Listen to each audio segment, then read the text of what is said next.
to a very special episode of Actors Anonymous Podcast. I am your host, Wesam Quiche. Co-hosting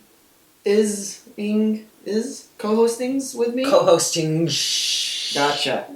With me is Jordan Burbank and Nicole Boucher. That's me. Happy to be here. Happy to host. Me too. Yeah. And host. I am hosting. Can I just in my request home. one thing? Can What? you keep your hands down and not keep your fingers up pointing at any eyeballs? I poked him in the eye. She did poke me in the may eye or may earlier. not have deserved it. We're going to go with no, but that might change over time. What an amazing year it has been. Oh, the way you said that. It's It's like so one of those, high-pitched. Gee. Gee, you know what? I feel very festive. It's the holidays. Or it's post, I guess, holidays. When does the holidays actually end? Do they end at January 1st, the New Year's? Or That's when you go back to work, I feel. That's Okay. when you go back and you're like, fuck. So as an actor, it could be never. It's when you have to go back to that other job that you're forced to do and you're like, fuck. Gotcha. I don't know about you guys, but I've had a really amazing year. I've learned so much, and I've had some amazing experiences, and a lot of them have been from the show itself. And that's why we're doing a top 10 episode this week. It feels to me like one of those 90s montage shows where it's like, Mhm. this isn't a real episode, but it is an episode. Yes. And you have to watch it and we're like, remember the time when? And it's like Saved by the Bell does the wavy. And like everything should be outlined in pink. Will we have sound effects put on this It's whenever we go? I can. Oh, can we do that? And have it just be like a weird, You're doing it. wing effect. That's just like, this is all a dream. All 70 episodes have been a dream. Yeah, I've actually just been going to an empty warehouse, and you guys are figments of my imagination, and I've just been sitting there with like a box, and being like, Well, "Tell me about yourself." before we go into the top 10, I'd like to ask you guys a question. What kind of question? Well, Dirty. Yes. Nicole, your eyes are like, what? No, what? I think since I've learned so much this year, I want to know if there's anything you guys have learned about yourselves or about the business or about the craft that really struck at you, or some big growth that you've had personally, because I think that's super important for people and for people to recognize that, especially, professionals and creatives such as yourself. I know you've been working on a lot of projects this year, and you've grown so much. You know what I mean? I'm a big boy. But no, in your career, you've gotten ahead some pretty big steps this year. It's going good. Yeah, I can't complain.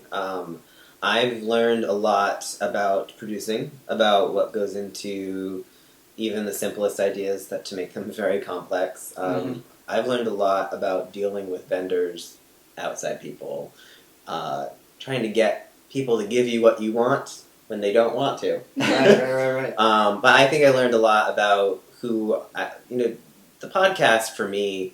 One thing I love about it is that there's always an opportunity to learn about yourself through other people. And I think you learn about what it is you want and don't want in life. And it's just a lot more. I always leave the podcast being like, there's so much clarity in my life. And by Sunday, it's always gone. But it's like it's just so much tenacity that it makes me want to go out and do so much more. Right. So, but that's one of the biggest things I've learned is that I need to, utilize like what we learn here and adapt it more to being. I learn. I take everything into consideration and I move things forward, but I don't take enough action off of that. Gotcha. I think that's one of the biggest things that I want to do in 2016. I really want to hunker down and kind of really make this show all it can be next year, and we have a lot planned. And then I also with my work with a lot of independent stuff. I was actually talking to a friend of mine the other day, Rob, who's actually helping us today, about what I need to do in my next steps personally, Right. in order to get what I want professionally. Great. And I have an email which I can send to you as well. What I want you to do Oh, personally. okay. I'm kidding. I was kidding. Does it have to be on camera? I don't know what's happening. No. It's just I'd like you to wear more blue Oh, because okay. it brings out your eyes. I look really good on blue on that camera, and it pisses me off because that whole set is blue, and I just go into the background. Wait, what do you mean? I'm gonna paint the velvet walls at Gabe's office. I'm sure you'd appreciate that. I use lead-based paint, Gabe. It's fine. What about you, Nicole? Oh, me. What was the question? Just kidding. I know the question. I've learned a lot about myself this year. Yeah. I've had a busy year work-wise. You have been working a lot. You've been doing a lot of shorts. Yeah, I mean, I had my first co-star earlier in the year, and after I did that, I felt like anything's possible, and you can do it. Yeah. And the podcast has really helped me with that, because, like you said, I leave on Sunday and just like, oh my god, I can do anything. I want to do anything. It's a great motivator. It's really cool too, like to see where you're at, January 1st and where you're at December 31st. Yeah, like my New Year's resolutions that I made last year, I've accomplished like 6 of them this year. That's amazing. Yeah. Wow. Yeah. That's you need really to make good. resolutions. Yes, no, seriously, I made like 10 last year, and I think I did like 6 of them this year. That's amazing. Mm-hmm. I think it's important to make lists. I'm a big list guy. I'm big on lists, but I never really follow them through all the time. Well, I will say this. I do follow them through a lot more when I was less employed than I am now.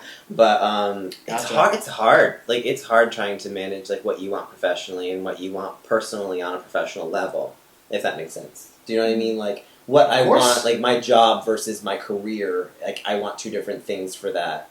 And to move that forward, got mad props to, like that's the same thing with any actor that is struggling with trying to, like, serve, work at, like, California Pizza Kitchen. Like, how you were doing that, and, like, and after all that, and then you try to do it full time, and, like, that gap. Well, also, whenever you are doing well, and then all of a sudden, it's that dry streak that comes along. Yeah. That can be very troublesome for somebody, mentally. It's, extremely discouraging. It's not for everybody. No. Even like you can be at you're at the top of your level at that moment. You're doing all you can do, and then like actually our first top 10 moment as Mr. Tim Bagley, and he had that audition, which happens to most actors. Yeah, I remember getting him on the show. That was the most exciting thing. He was wonderful. I was such a big fan of his, and it was just like one of those things that when we booked him, I was like, oh, Tim. Like, he's not like I remember being like everyone was like, oh, like a lot of people who come on our show, they're like phenomenal people, and like when someone's like, oh, who is that? I'm like, you have to look everything up that they do, and they're so good. Like, everyone that we brought on the show has been phenomenal, and I remember watching him on Will and Grace when I was a kid, and it was just like so much fun to get to meet him. By the way, for our listeners, this was super hard doing a top 10 list. Picking out just 10 was extremely difficult. Yes, very hard. So, do you want to do the honors without further ado? Of course. Our number 10, episode 44, Tim Bagley. And he talks about his worst audition. I'll tell you one that was really awful for me. Yes. I was auditioning for The Closer, starring Kira Sedgwick, and how do I say this really quickly? I was auditioning for the role of a man who rapes and mutilates Latina women, and in this scene, I've got a Latina woman, that I'm using as a body shield, and I've got a gun to her head, and I'm negotiating with Kira Sedgwick, surrounded by police cars. I look up at the helicopter, and it and then I look back at Kira Sedgwick, and I say, "You bitch," and then I point the gun at her, and then on the sides, on the script, it says "end scene." So I go in there thinking, okay, so we end there. But I read on, and I discovered that there's a sharpshooter, in the helicopter, and he shoots me in the head, and in slow motion, the character that I'm auditioning falls to his death, releasing the Latina woman, thank God. So at the audition, I get to that part where I look up at the helicopter, I look at the casting director who I'm reading with, and he's reading with kind of a Southern Kira Sedgwick-y voice, which was weird anyway. And then I say to him, you bitch. And I point the gun at him, and then I'm waiting for somebody to say, "Thank you, Tim." And nobody's saying anything. I'm looking at the casting director. I look over at the producers. I've still got the gun out. And I'm looking at everybody, and nobody's saying anything. And I don't know what I was thinking, why I said this, but for some reason I went, kaboom! And then I kind of clapped over my head, and then I kind of fell back in slow motion, and I heard one of the executives go, oh, and like she stifled a laugh, and then I looked at the casting director, and he was looking at me like, why the fuck did you say kaboom? And then what I ended up doing was I just didn't know how to deal with it, so I scampered out of there like a frightened deer into the woods. Then I ran into him months later, and I said, "What? I'm so sorry. Like, what did you think when I said kaboom?" And he said, "I thought, how unfortunate." And I was so humiliated and embarrassed. But here's the good news. I thought, he will never call me back in again. But he did, and I booked a job with him. So the good news for actors to me is that a casting director, you can have a really horrible audition, and it doesn't mean that you're a bad actor. They'll know if you just had a bad audition. And the big lesson for me there is always prepare something. Like, even if it says end scene here, you have to have some kind of out. You can't just assume that they're going to say thank you. I don't know. I should have had something planned, and I didn't. And that's what my instincts went to kaboom, which makes no sense.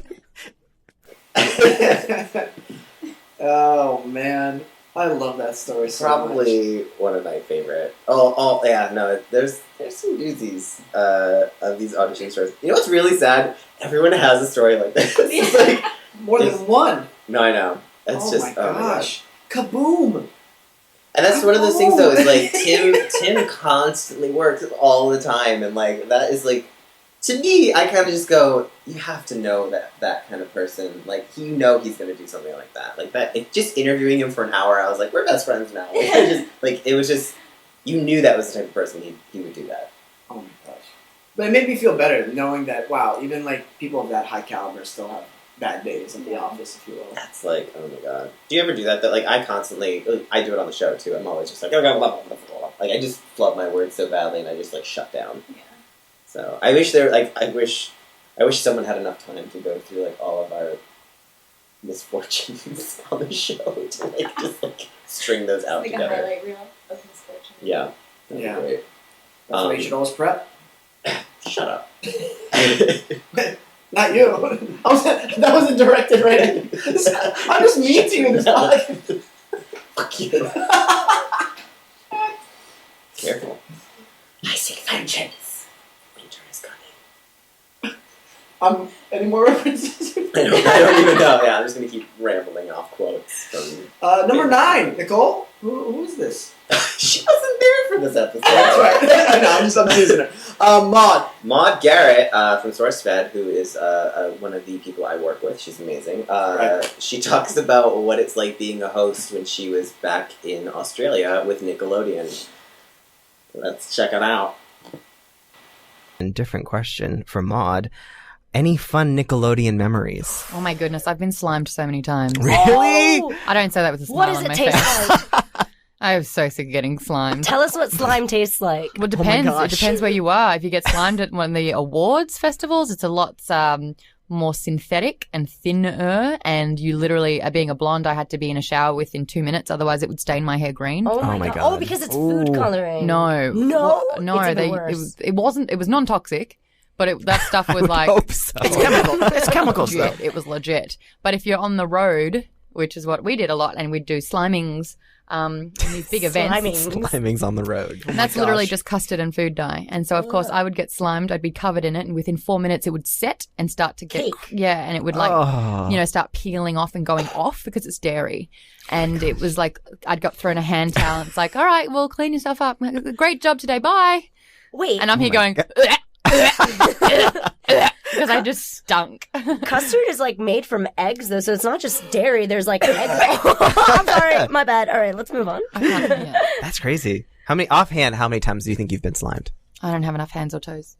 Yeah, fingers or toes. Damn. A lot. Oh, I just in general. It's in your contract. You're just like, you have to be comfortable with being covered in custard at least.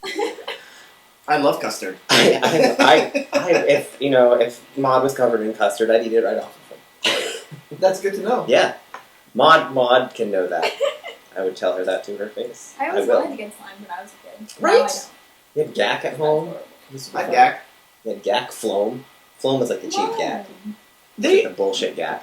I was so happy to have those ladies on the show. They gave us such an insight on the world of YouTube. Yeah, I think, that's one of the things, working with them and experiencing, I just actually shot with Raina today, and it's like, any opportunity to be in the studio and work with them, that's like the highlight of my day. Like, it's such a blessing to be able to like understand that whole universe and to really just, they gave so much insight into one, hosting, which we haven't really focused a lot on, and two, how to like do it on your own and make it your own. Absolutely. Which is really something that a lot of people are always struggling with. A lot of people are always like, oh, I'm going to start my YouTube channel, case in point. And like just getting the initiative to actually do it is a whole other story. And both of them have done phenomenal with their careers. They're doing great. And they're still working. It's wonderful. I love it. It's been great working with both of them. So hopefully I can continue to do so in the new year with a lot more stuff. So absolutely. Number 8. Number 8. One of our favorite game moments, would you say? Very topical seriously, right now. Oh my god, she's great. Zandy Hardig, eat your heart out. No. She was great. She was so much fun to have on the show. Nicole, were you there for that? No. What? I know. God, and all the ones you weren't there for. We're trying to get fresh eyes. We want to know what you think about it. So okay. Here we go. That was an awkward pause. Oh boy, I just want to say thank you, Mr. First Trump. of all, I just want to say that you are fabulous. Your ratings are through the roof. Oh, thank you. You have endurance. You've lasted a long time. Oh. And I see huge things for you in the future. Oh, thank you so much. Just an But honor. not as huge as me. No, of course not. You are the... Just so you know. Oh, of course. And you will never be. Because I'm going to do huge things. Absolutely. Huge. Absolutely. You don't even know how huge. It's going to be fabulous. Oh, right. No, I totally get that. And Mr. I am Trump. going to make America great again. And you are going to help me in your own small way. Right. Participate in the experiment that is me. Absolutely. So far, so good with this interview. I am very impressed. Very impressed. You're welcome at Mar-a-Lago anytime. Well, thank you very much, Dr. Trump. But you don't get Dr. Trump. Yes, I am. I did go to medical school. Do you like what I was did the there? best one in my class. I was first in my class. First in my class. Everyone came to me. I believe They're it. like, what's wrong with me? I'm like, I'm going to tell you. I'm going to tell you because I know everything. No. I know everything. You don't have And to I hit will me. make America great again. I'm well aware of this. And you better believe it. And Putin, I like that guy. I like him. He knows what he's doing. He's strong. Not as strong And I as will you. be strong. Yeah. I will be strong. You'll be stronger. And we'll get along great. Okay. He's always said nice things about me. I like him. He's a good guy. He's fine. I'm gonna have to cut this interview short. You said you wanted me to interrupt. That was so good. I could have kept going with that for an hour. One of the best game moments I think ever. That was great. Game moment. Finally get you back for that one.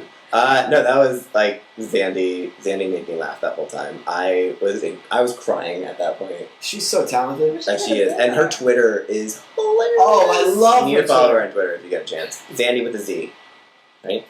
Yes. No, I know her name starts with a Z. I'm saying that's her Twitter handle. It sounds like a question. Wait, is it? I was asking you her Twitter handle. It's Zandy with a Z, right? I'm sorry. Take a deep breath. Take a deep breath. You're going into your Mickey Mouse voice. Oh my gosh. Oh, Very that red. dude. Oh, I love these The little games are moments. one of my favorite. The games! I don't know why I've been so high with that. The games are one of my favorite moments on the show. Now I'm going to talk like this. I'm going to talk like that man to make up for it. Oh, number 7. Keith Powell. My cheeks were hurting after this episode because he hit me. Oh my much. god. Which cheese? This was so good. Wow. Sorry. I love this episode. Keith Just play the clip. Keith talks to us about what he does in his downtime for fun. Let's go to the clip. I what do I do for fun? I watch a lot of the Food Network. Oh, me too. I'm obsessed. Diners, drive-ins, and Yeah, Guy Fieri. Listen, Guy Fieri, that dude needs to turn it down.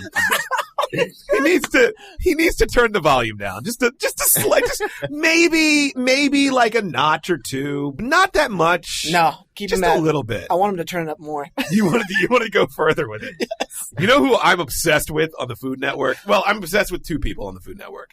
Giada De Laurentiis for obvious reasons. Yeah. And then, but the person that I'm most obsessed with, it has got to be the snootiest, most erudite bitch you've ever seen in your life.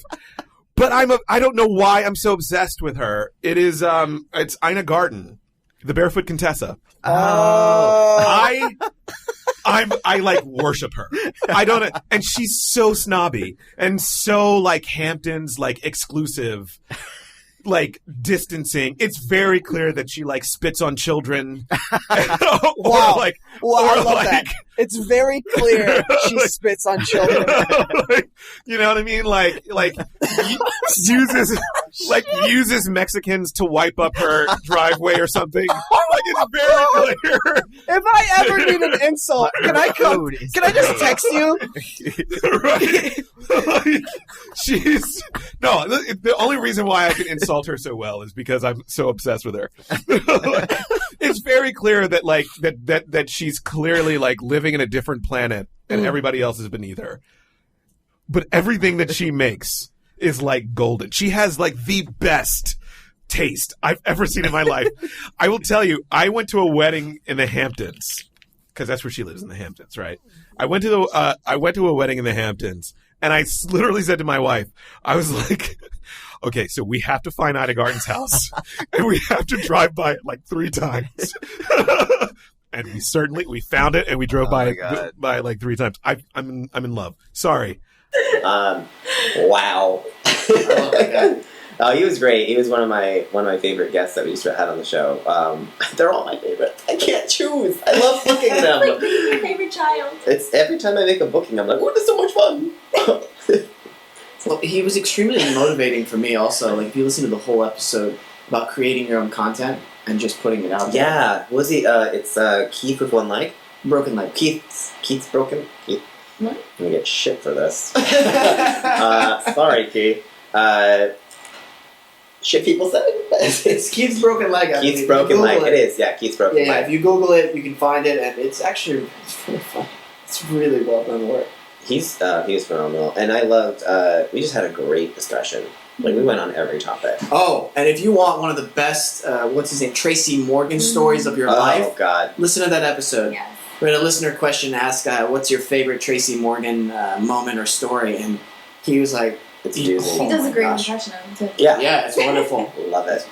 And speaking of like motivating people, yes, our next person, Anthony Jennings, a good friend of mine, an amazing, tenacious person, and just such a big heart.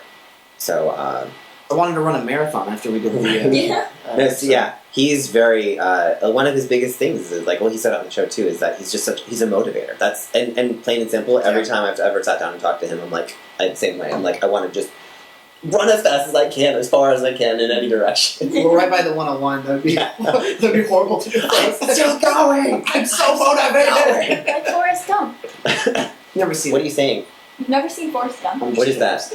Like running across. Is that like Russell Crowe? Isn't that? See what I have to deal with. Is that a Tom Hanks movie? See what I have to do. So here is Anthony Jennings. He's talking actually about a very interesting topic. It's saying no to a role for your own integrity. The last time we hung out about like you don't take every opportunity that comes your way. No, not at all. In fact, it was almost discouraging, and God bless my reps. I'm represented by RPM, and they are so good to me. It's ridiculous. Because I say no far more than I say yes to the work that they send me. The auditions even. I says, no, I'm not even going to audition for that. There's a content battle, and it's like I'm very family-oriented. I love my family. I love my niece and nephew. I love my wife. I love my sense of community, the people that I'm closest to. And I find that I'm in this business more for the people rather than to be on screen or to be an actor or to be anything else. Like, You know, I guess my avenue is just different. I enjoy acting because I get to be around a lot of people. And I like people, so people is my business. It's not really acting. Yeah. You know, it's just the avenue where I get to express myself to people. And the content, I'm shooting myself in my fake foot here, but it's...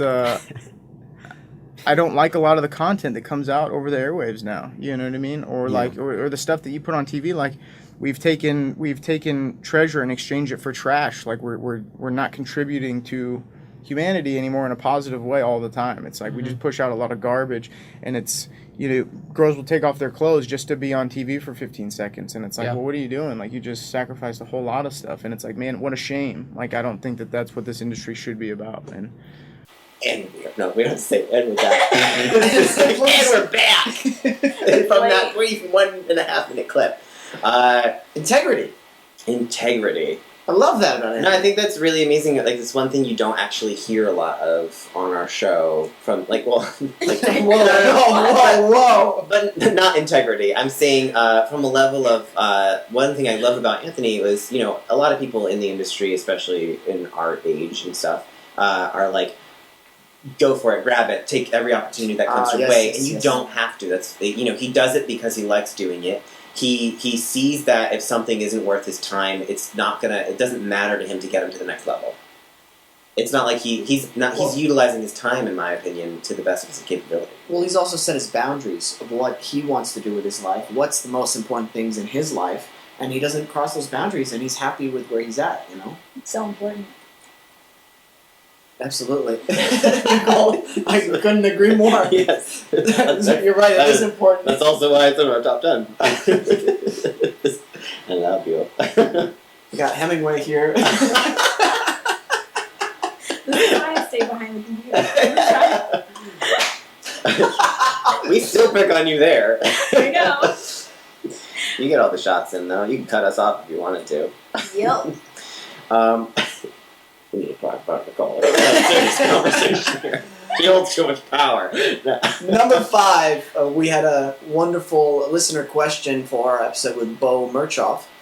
Is that how you say his last name? Merchoff, yeah. Merchoff. I wasn't sure if it was Merchoff. Do you remember him saying it?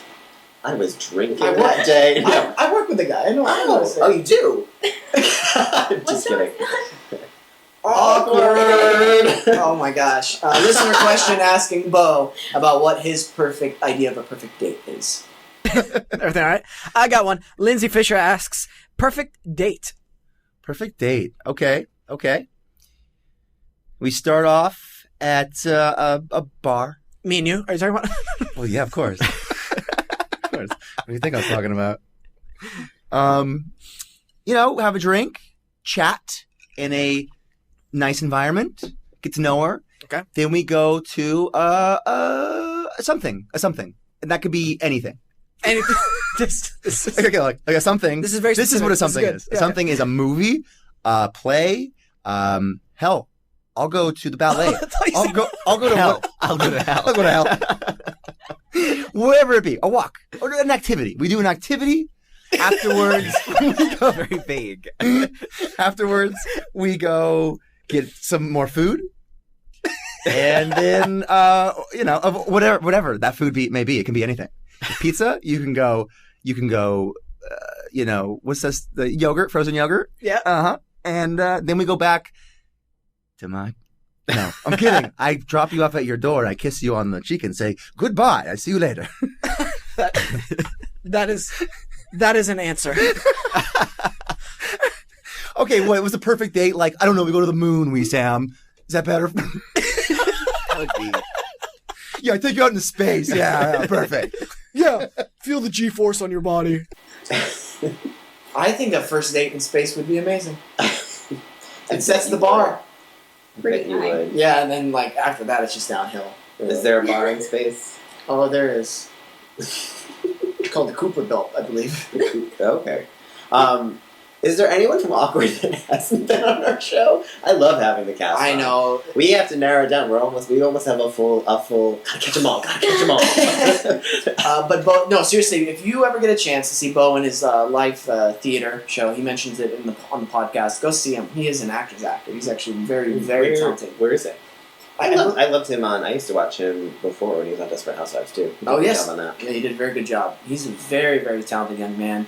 And his theater, he mentions it in the podcast on the episode he's in, which is... Better go watch it. Better go watch it. Right, he always tweets about it too, so it's somewhere on his Twitter as well. It is on the YouTube. It's this new video thing. It's all the rage. I was so excited to have our next guest on the show because I actually studied her book in college. You did? Yes. Did you really? Judith Weston. You're full of shit. I swear. Really? No, I didn't know that because I brought her in because I studied her book in college. Yeah. That's amazing. No, one of my favorite books studying direction. I don't remember. I didn't know that. I knew Jordan's thing. I think it was Jordan's thing. No, it is Jordan's thing. Like you brought her on the show, but I didn't know you studied her too. That's amazing. She hands down was one of the most outstanding books I ever read, and. I said rat. That's not a word. What's in your tea, man? You didn't catch me on that one. You're slipping, man. You're slipping. I love how you made a mistake and then you blamed it on me. You're supposed to catch me on those things. Judith is seriously, it was probably the biggest honor to have her on the show. The biggest of honors. Yeah.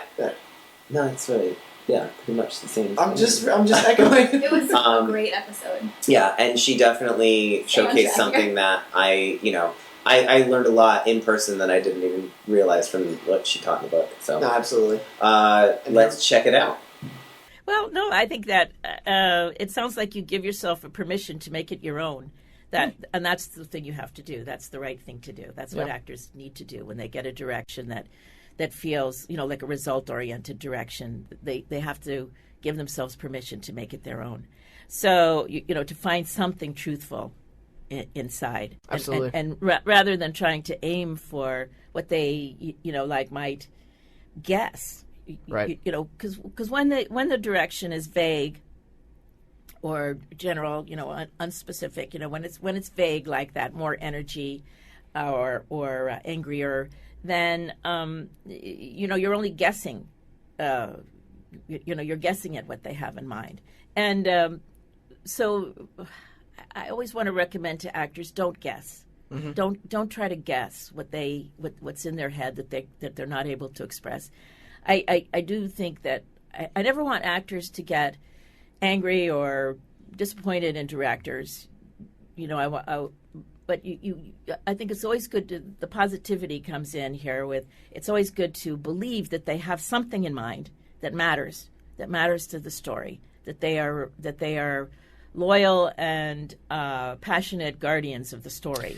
You always take the glass half full. Always believe that even if they're not expressing themselves articulately, that inside they've got something to say, and that's the reason they're doing this, and sort of trust them and sort of say, well, maybe they didn't express it well. I'm going to figure it out for myself. I'm going to find something that's truthful and that works for me. Take a chance, and and if that still isn't it, I'll try something else.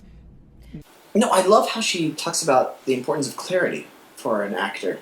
Because that's so important, because if you're not clear, whatever you do is not going to be clear, and then the audience isn't going to be clear either. Mm-hmm. It's like a life lesson in general, too. Have intention behind what you're doing. Yes. In everything. And raise the stakes. That's what motivates you, I think, to keep going, especially during the hard times. I want her to come back. Can she come back? It was her first podcast, too. She had such a blast. Let's bring her on. She has another book. Right? She does have another book we could discuss. She's coming back. That's it. We've already just decided. Judy, you're coming back. Judy, you're coming back. We're bringing Judith back. Yeah. Had to. Took it to the chorus. We're winding down here. Number 3. We are winding and dining. Nobody's dining. I almost said the second part to that, which I won't. But did you get that? Yeah. Okay. Thanks. I went above my head, thankfully. I love that we have so many freaking awesome moments on this show. I wish there were more moments. that made it That made it into this. I have had, okay, I will say this. I have had a very long 2 months. My, work has been very crazy. Because you're giving me crazy eyes. You're looking at me like I'm batshit crazy. It's been, I don't know about you guys, but the winter has been stressful. It has. Right? Hang in there, Jordan. We're all cheering you on the sideline. It's a rough year. A lot of people. Shut up. I didn't say shut up. Oh, I thought somebody said shut up. Did you say shut up? Are you okay? Shut up. No, I'm saying shut up. Number 3, Julianne Emery. Frustrating moments. Very, what's frustrating moments? And how what? You didn't click it, so you didn't read it all. It was about how she deals with frustrating moments. God!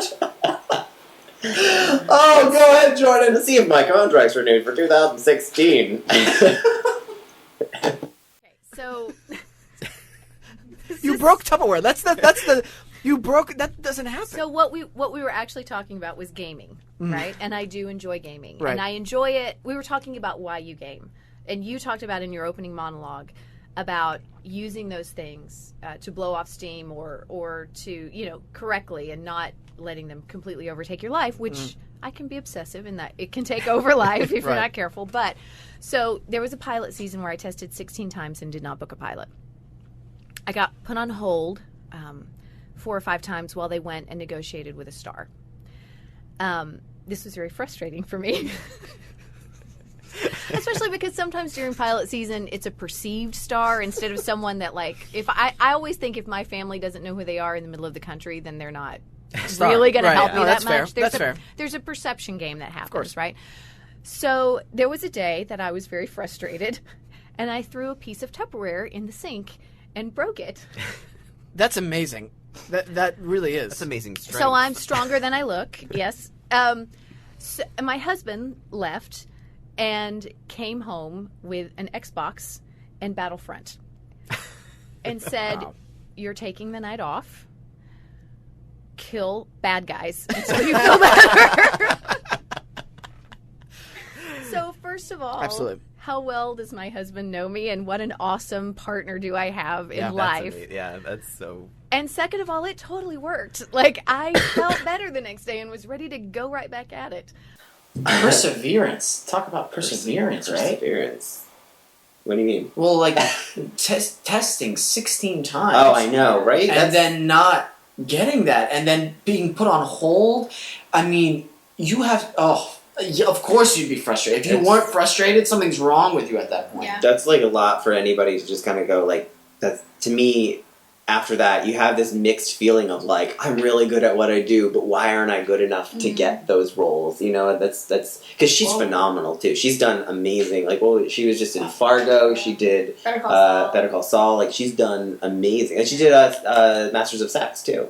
It's like she's been on all these amazing programs, and she was in Hitch, which is a great movie. But that just shows you like perseverance. Like, she found the outlet to give her release, and then she can jump right back into it. You said something, like sometimes when that happens, you might be thinking, why am I not good enough for something like that? And I think for an actor, when you're at that level, it's not about how good you are or anything like that. It's not anything wrong that you're doing. It's literally a preference and a choice thing for them on their end. Yeah. And I think it's so hard to adopt that as an actor. Maybe in the beginning, maybe if you're not getting callbacks, or you're not even getting auditions. Having it in someone else's hands like that.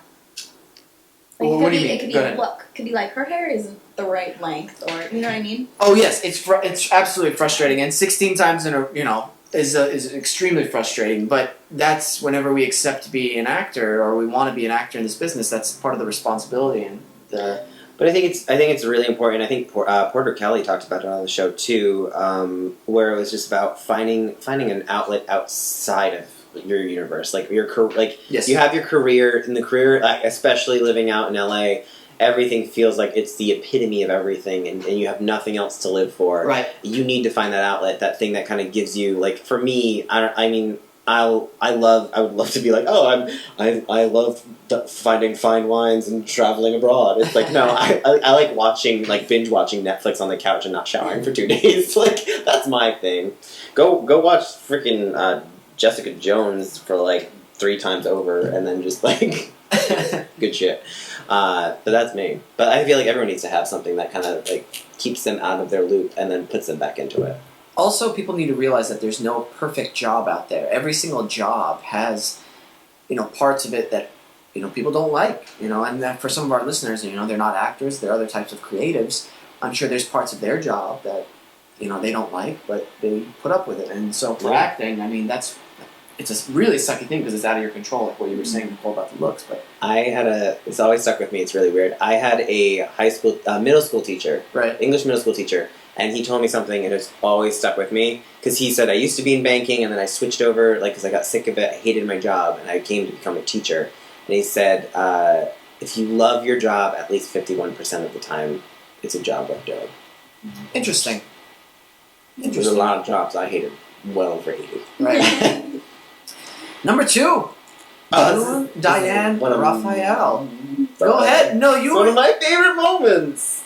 I think this is like the time where I actually legitimately cried on the show. Did you cry? Oh yeah, I cried laughing. Cried laughing. Yeah. When have we ever cried after the show? Oh no, that's true. I think we have cried on the show for serious stuff. We've had some major sad moments. I haven't cried. Maybe our guests. Oh, we've gotten emotional. That's a whole other top 10 list, though. I'll probably. Yeah. I'll think about it while we're watching this. I'm gonna cry in the middle. Well, let's not waste any more time. I want to hear this. June Diane. The sirens are coming. Let's go to it. We had this show at the Upright Citizens Brigade in New York called Rode Hard and Put Away Wet, which was a sketch show that we had written and were starring in. It was a 2-woman sketch show, and we were probably maybe 20, 21, and the show it really got us, it helped us enormously in our careers. We went to the HBO festival in Aspen. We got agents off of it. We started our writing career off of it. So it really kind of launched us. And, but that said, it would still be a very long time until we were able to support ourselves financially. So there was a woman who I still to this day cannot understand how she found out about our show, because we would perform once a week on Thursday nights at the UCB. And there was a big spread in Time Out New York about us. So I don't know if she read that. I don't know what. But she was – we could have written a sketch about her. Her name was Bunny, and she lived on the Upper East Side in the Silk Stocking district or street or whatever that is, in this insane apartment. And she hired us to do a couple of sketches at her cocktail party. And she was paying us more than we were making at that time, and for months. So we, of course, said yes, didn't negotiate at all. She gave us one number. We're like, we'll be there and we'll do it for less. We were just so excited. And we got there with our costumes. And I said to her, so when do we come out? And she's like, well, it's going to be really fun and she's Botoxed and she looks insane. She's like, and she's on pills. It's just she's a crazed woman. And she's like, it's going to be so great because I'm not going to introduce you. You're just going to come out and you're just going to start. And I know this is wait, I'm sorry. Excuse me, miss? What? I know this is a recipe for disaster. You can't just not tell people a performance is happening. We're not performance artists. We are, comedians, and we need to be introduced. And I'm like, oh, okay. And she sets us up in the maid's room, who's this older Irish woman who's in a full maid's costume. And so we're getting into our outfits, and the maid is running our tech. She's running because there was a song in this sketch that we needed a cue for. So we're doing a tech rehearsal with Nora, the Irish maid. And we come down, it's time. And we come down, it's a cocktail party of older people who are clinking glasses. And we come down the stairs and we're dressed as little girls. The whole sketch was we're little girls. And we come down and we just start doing it. And people are, and it's no fault of theirs. They're confused. They're very confused. They are just what's happening? Who are those people? And so, like, one by one, they sort of, like, start to look at us. Although through the entire thing, there's just full conversations going on. Sort of look at us, but everybody's missed the setup of the sketch. So then nothing makes sense after that we're doing. And I didn't know this at the time, but Casey did because she was facing me in the sketch. But I was performing, and little did I know, Nora the maid was behind me with a tray of glasses, like trying to get past. And every time she would like move left, I would move left. It was such a disaster that at the end of the sketch, I was lying on the ground, and I got up, and there was literally a outline of sweat on the floor from my body because I was so. My entire body started sweating. I've never had an experience like that. So then we go back upstairs to change costumes. We have to come back. We have to come back and do our second sketch. And so we're ridiculous. It's so absurd. It's so insane. So we're changing, but we were getting paid. I mean, I believe it was like $4,000.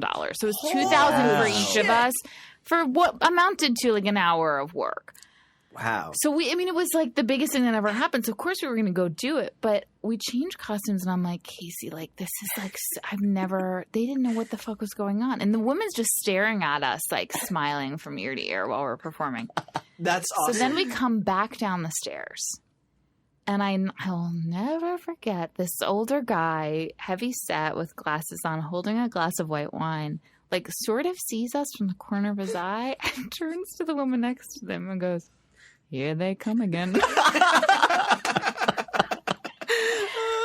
like, I guess it's happening. Whatever this is happening again. Whatever this was. You know, it was just unbelievable. I hope that whoever that crazy lady was that hired you, like all those people who went to her party, the only reason they come is like, okay, what new thing is she going to bring out We this were time? that.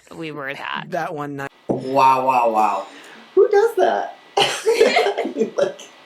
Who hires performers to do that, or who performs? Well, no, obviously, like, I mean, what a story. I remember in that episode, it was like, you need to make that, like, a short film or something. Like, you need to write that into something. But that was, to me, the most absurd, sketchy thing you could do. Like, I mean, I guess if it's the money, it's the money. For $4,000, yeah. For some reason, it, like, seemed normal in my mind for New York.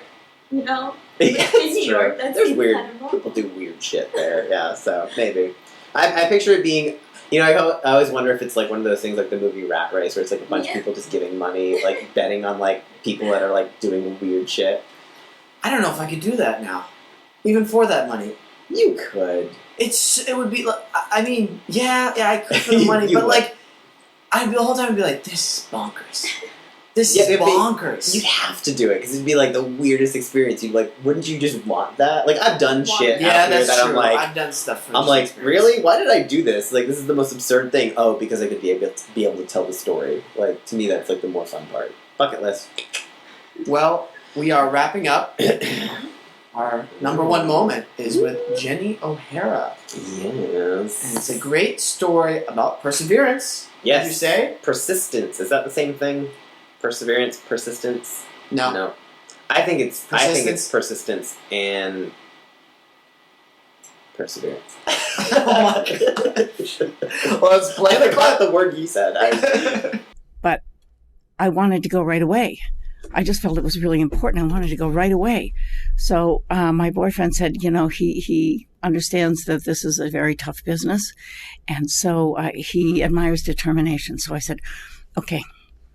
And I went to Carnegie Hall and I would wait outside class for him to come out.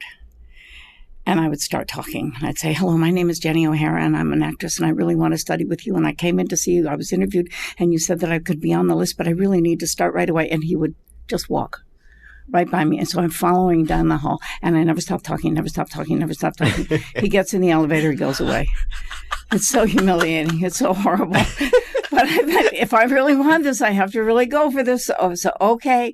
So I did this for 4, 5, 6, 7 weeks in a row. Wow.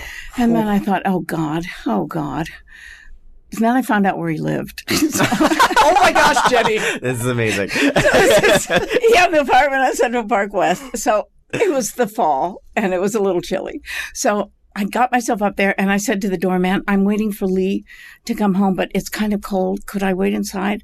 And he said, oh, sure. So I tucked myself in a little cove in the hallway. Oh my gosh. And Lee came walking through and I jumped out at him and I said, hi, Lee. I don't know if you remember me. My name is Jenny O'Hara. I'm the girl who always cries, but I'm not going to cry now. I'm really trying very hard not to cry because I need to study with you right away. I have an agent and I'm being sent out at things and I'm afraid I'll ruin my career before it even starts. And I'm talking and I'm talking and I'm talking. We're going down the hall. We hang a right. I'm still talking. I'm talking. I'm talking. We stop in front of the elevators. I'm talking. I'm talking. I'm nothing from him. I'm talking. I'm talking. I'm talking. The elevator door opens. It's full of maids in uniforms who are coming up from the laundry room. He gets in. The doors start to close and he says, call my secretary. Boom. And I was in the next week. Wow. That is amazing. It was. I mean, I have actor chills right now. You have to be tenacious. That I was just say that is like tenacity at its best. 6 to 7 to 8 weeks. That's, you know, any one of us hearing that story from someone our age would be like, you're crazy. Like, you're crazy. You need to stop. But like that, she knew what she wanted. She knew exactly what she wanted. Is this gonna sound weird? But do you think she got away with it? Because being a lady might be less threatening. A young ingenue in the big city. I don't know. I don't think so. I think there's something to be said where she followed this guy. She tracked him down. Like, she obviously wanted it. I mean, the guy could easily Strasberg could have just been like, restraining order, but I think he obviously saw, she's phenomenal. Jenny's been in so much stuff, but, and she practiced with everybody, she's practiced with all of the greats. So I feel like in that situation, as a director and as someone that like works with people every day, he must have saw how tenacious she was in that. She wouldn't, or he's just like, I need this woman to shut up. It's like he's giving what she wants. That's amazing to me, and kudos to her. No, she has to have a little bit of delusion. I think in the industry a little bit. I'm pretty sure I had a smirk on the entire time that she was in her. She was amazing. Yeah, she was great. Like I said before, picking just 10 moments to do a review on was like almost impossible. Yeah. There's so many good people, and I love when people, like a lot of the people like booking the show. So many people who have been on the show are like, oh my god, you need to call this person. This person needs to be on the show. Like, that's one of my favorite things of all time is like when you're trying to, like, we've been trying so hard to get really great people on the show, and when people are just like, oh my god, no, call this person. Like, let me forward them an email, and like, and everyone's just like, oh my god, I'd love to. It'd be great. It sounds like so much fun, and they come in and they have fun too. Like, I don't think anyone's ever left the show being like, I just want to look at a bunch of.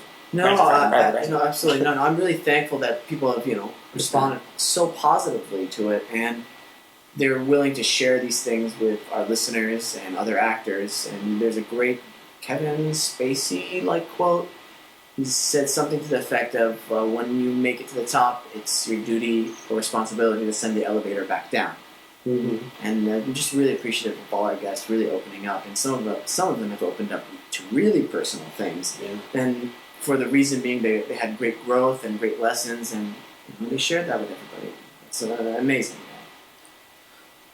Well, that's our top 10. There you go. As far as we go, we're entering into the new year. Any big plans? Any big resolutions? That's my question to the two of you. Haven't made my list yet. Haven't made my list yet either. One fucking thing to tell the people in the audience. Come on. What is that? I want to read a book a week.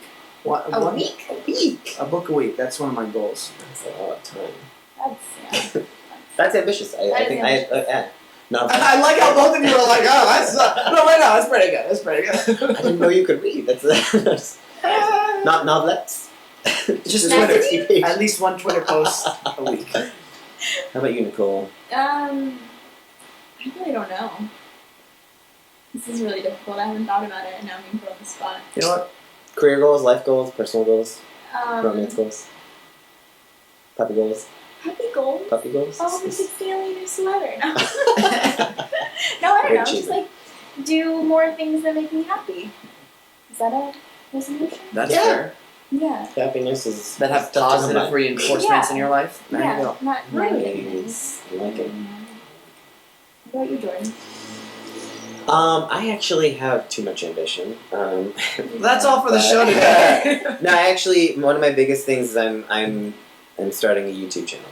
I'm starting my own YouTube channel, my own content, and I'm gonna do it. I'm gonna do it. I want to be, and then I want to go home more. I want to visit my family more. I only got to go home.